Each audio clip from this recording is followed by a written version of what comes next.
So guys, nandiyan na si VP. Ayan na oh. Ayan na. Ayan, si VP Sara. Uy, nako. Ah, yay! Yay! Hi, VP! Yay! Hi! Derita, sir. Derita magsugod niya. Oo. Hi! Dere, ang first time. Ito na si VP Sara. Ay, kagwapa. Oy! Beautiful. Ay, VP! Kwanta guys ka na, ang mga camera taas na to guys ha. Yes! Walay dumit. Pag okay. Above this light. Okay. Gwapa jud oy. Vice President Inday Sara Duterte, welcome back to the Netherlands. Kamusta po kayo ma'am? Thank you for the welcome. And I welcome as well our mga kababayan na galing sa iba't ibang bansa na nandito sa Netherlands. Are okay, walang problem. Yay! Inday, I think a lot of people wants to know, kamusta po ang inyong ama ma'am? That's the burning question naman all the time. Okay lang naman siya, wala siyang problema. We had productive discussion about politics. So, ang gusto lang, ang naubos yung oras namin sa mga tanong niya sa estado ng politika sa Pilipinas. Ma'am, it seems that notably 30 minutes early yung pag-out ni ma'am. Is this a new development? Kasi Yes, VP. hindi pa ma'am.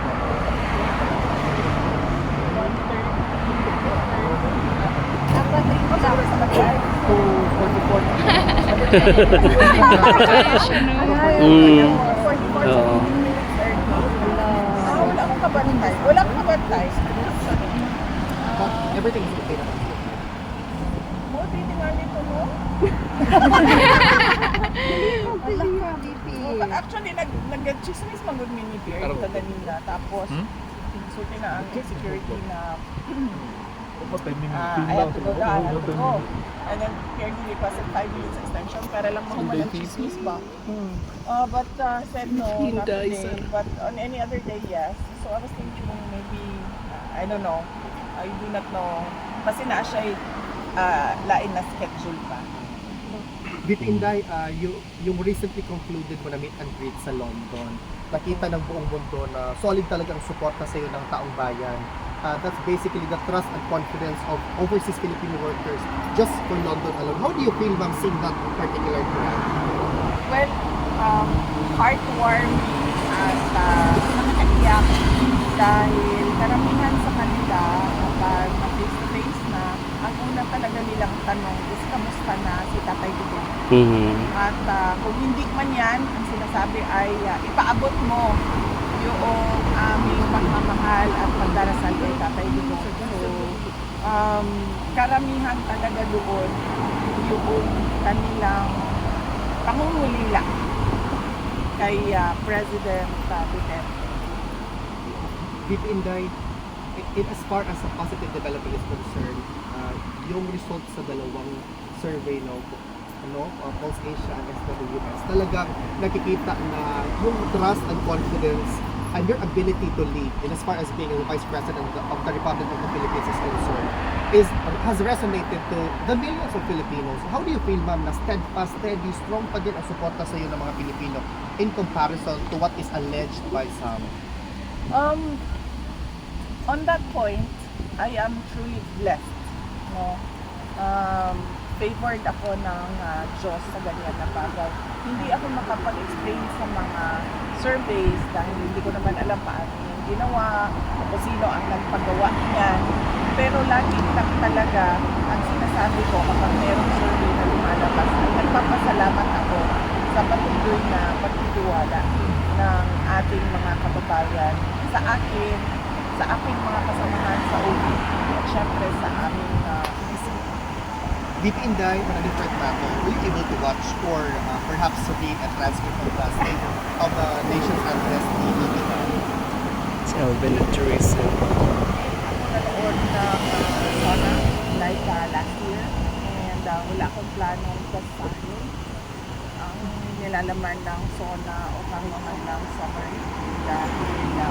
I truly believe it is a waste of time of the Philippine people.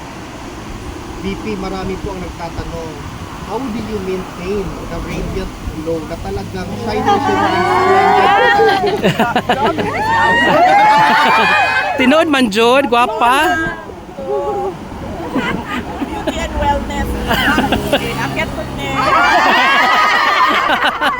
Kasi ma'am, ang dami nagtatanong ma'am, how do you keep such a radiant glow knowing na paglatkanan yung atake sa iyo ma'am, may it be personal or political? Hindi ko lang alam ha, sandali lang. Gusto ko lang matanong kung hindi ba ganito ang glow ko noon, 2022? Mas nag-glow. Mas nag-glow. Grabe. Mas inigaw pa rin lang, VP. Gamay. Lahi ang effects sa stress. But still guwapa gyud. Yes. Makagwapa jud ang stress para kay VP Indang. Siguro nadagdagan lang yung skincare kasi Reveal. edad, di ba? Pag mahirap na pag 38 ka lang, tapos nagmumukha kang 68. Kaya Guilty mapuntaan namin. wala akong pinapatawa. Kasi meron tayong kilala na 68 pa lang pero mukha ng bangkay. So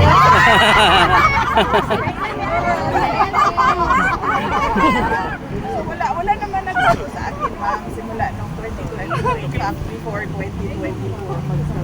Pareho lang yun.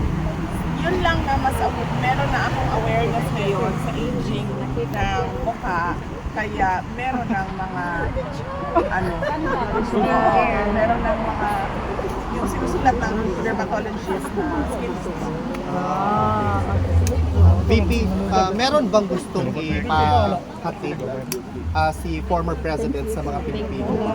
Alam niyo naman talaga ma'am, we have been doing this for more than a year but strong and steady pa din. In fact ma'am, on Wednesday, we actually have a gathering prepared to echo the voice of Filipinos from all over the world. Yes, oo. Meron tayong rally sa Wednesday, July 29 sa harap ng ICC. And this is a free Duterte Now rally. And we will talk about the injustice that was done to President Rodrigo Duterte. Pinaalam ko ito kay President Duterte at sinabi ko sa kanya na I do not think this will help your case since from previous rallies napapansin namin na kinukuha ng ICC yung mga sinasabi natin at ginagawa nilang basihan sa kanilang mga desisyon. And then he said na bakit pa kayo mag-rally? What for? Yeah, sabi ko, para lang malabas namin yung galit namin. At marinig ng buong mundo yung galit ng mga Pilipino sa ginawa sa iyo. And then sabi niya, okay, bahala kayo kung yan ang gusto niyo. But I warned him that it will not help his case and he said na, okay, kung ano yung gusto niyo. And you ma'am, as our hope, the torchbearer for the light na makikita namin sa 2028, the future President of the Republic of the Philippines. Yes. What's your message to your supporters ma'am na talagang lalaban hanggang sa dulo para sa bayan? On that note, then I am truly blessed kasi simula nung 2016 hanggang 2019 midterm elections ng presidency ni PRRD. Noong 2022, 2025, pinakita din yon ng mga tao yung kanilang suporta sa midterm elections. Hanggang ngayon, nandyan pa rin yung pagtitiwala at suporta ng ating mga kababayan. In fact, hindi lang yung kanilang suporta, hindi lang siya na parang, oh gusto ko siya, sinusuportahan ko siya.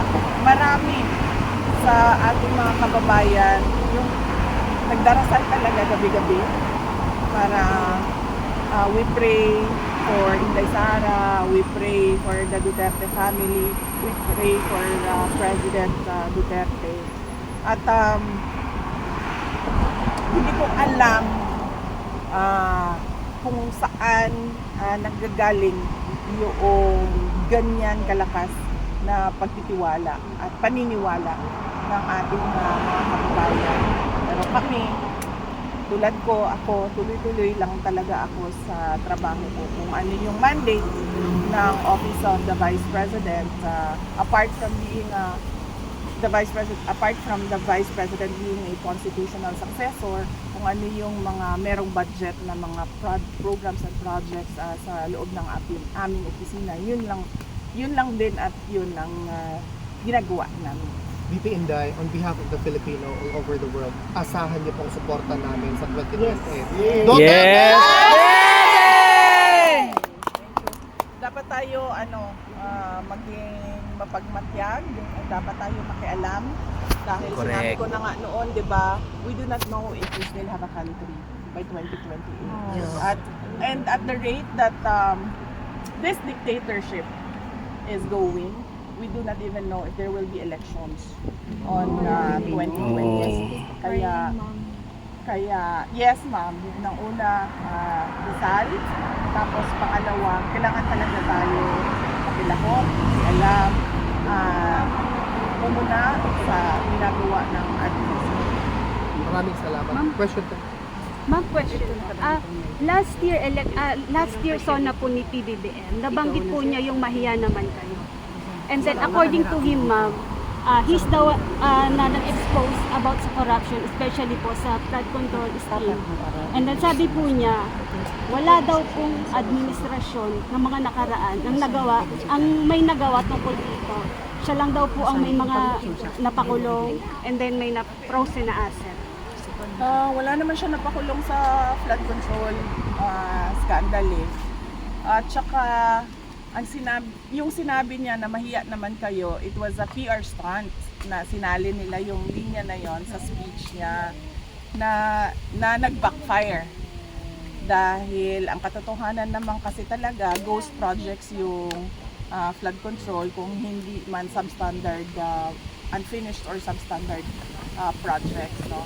So, sinasabi niya na lang yan ngayon na parang ako yung nagsabi ng mahiya naman kayo para mailayo niya yung sarili niya doon sa flood control scandal.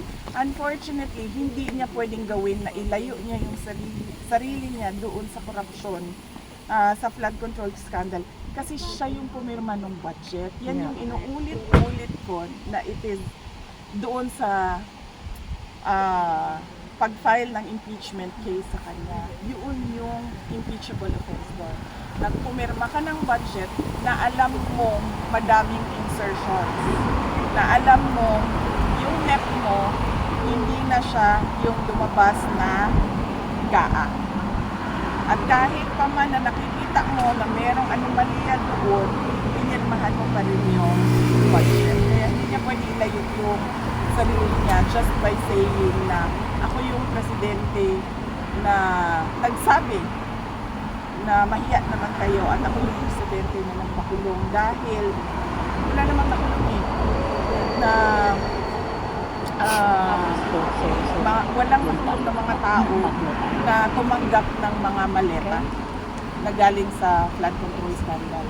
And ma'am, kanina sa SONA po niya, nabanggit po niya na malapit na daw or kakasuhan na daw po si Romualdez at may mga congressman na po na parang magsiserve na po na sila ng warrant po sa mga congressman na involved po sa flood control scandal. Di ba yan din yung sinabi niya last year, bago mag-December may makukulong na. So meron bang nakulong? Wala, kahit bago mag-Christmas? Wala. So wag niyo na i-expect Ginagamit lang yung na makulong yung dating speaker o mga members ng House of Representatives. Wag niyong balik na lang tayo sa 20 pesos ang bigas. Yeah. Diba? O hindi, balik tayo sa akin. Sa akin na lang. Dalawa lang ang hiningi ko eh. Nung pumayag ako na tumakbo, katandem niya bilang kanyang Vice President. Yung isa doon, 1 pa lang, hindi na niya sinunod. Wala pang 1 year. Isa lang yun. Related lang yon sa pakiusap ko sa kanya sa kailangan ko gawin gabi-gabi para sa aking mga anak kasi bata kayong mga anak ko. wala siyang, hindi niya tinupad. Sige, sabihin na natin, no, personal yan eh. Pwede naman hindi to pa rin yan. Okay, fine. Doon tayo sa 20 ang bigas. Tinupad ba? Hindi. Hindi. May makukulong before Christmas. Tinupad ba? Wala. Hindi. So bakit pa kayo naniniwala at nanonood ng Budol, budol. Mm. BP Inday, maraming BP Inday, maraming salamat po, ma'am. Thank you. Picture na sa Mga